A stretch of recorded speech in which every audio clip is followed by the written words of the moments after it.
This video will talk about why the ark is structurally impossible. And I'll give several examples from relatively modern times. But we'll start with an ancient example. The ancient Greeks developed the trireme ships about 500 BC. It was about 100 feet long, and evidence suggests this was pushing the limit of ships for the time, even for skilled shipbuilders. It took a massive amount of maintenance to stay afloat. At night the ships were pulled from the water, or they would have become waterlogged and sunk. It required about 6,000 man-days of labor to complete just one. This shows how impossible it would have been for Noah and his family to construct a ship 5 times bigger than the trireme, long before triremes even existed. Based on man-hours to build the trireme, I calculated it would take about 82 years to build the ark. Answers in Genesis gives a maximum time of 75 years. However, given the sheer size, 82 years is the absolute minimum. In reality, such a ship could only be built couldn't be built by 8 unskilled people. This also assumes they worked 24/7, which they wouldn't have. If they were to work 12 hours a day, it would have taken 184 years to complete Noah's Ark. The largest wooden ship ever built in reality was the Wyoming schooner, which was constructed in 1909. At 450 feet long, it was 50 feet shorter than Noah's Ark was alleged to have been. Percy and Small, the company that built the ship, realized the physical limitations of wood. They attempted to rectify this with 90 steel cross braces to try to keep the wood from flexing. Even with a steel support structure, the ship flexed and had to use pumps to expel water.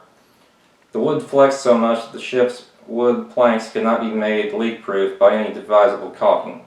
After 14 years, the Wyoming finally sank in rough seas. Noah's Ark was allegedly much bigger than the Wyoming.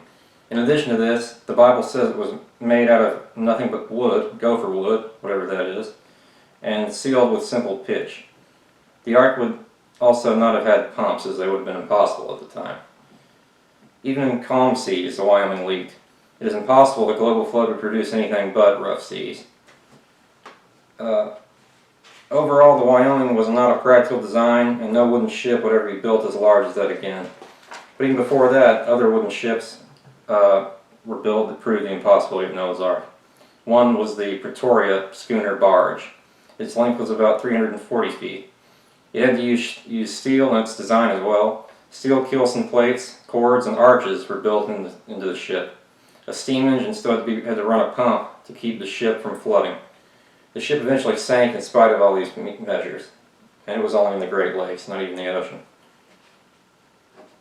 Lake Superior, I think. The Great Republic is another ship made of wood that eventually sank in rough seas. It was approximately 340 feet long. It used over 300 tons of iron in its structure and over 50 tons of copper. Of these 3 examples, the Great Republic was the most successful design, and even it sank in rough seas. These examples of wooden ships prove the structural impossibility of Noah's Ark. Even on land, a 500-foot wooden ship mock-up is untenable. The Answers in Genesis Ark in Kentucky, the Ark Encounter, was forced to use 95 tons of metal plates and bolts to connect the wood together. The ark is also held up by concrete pillars, as a wooden structure wouldn't be able to hold it upright. This just shows how impossible the ark would have been, even from a structural standpoint. Every piece of evidence contradicts the ark, but 40% or so of the population of America believes the ark to be a true story. Alright, if you liked the video, like and subscribe. I'll be making more videos like this in the future.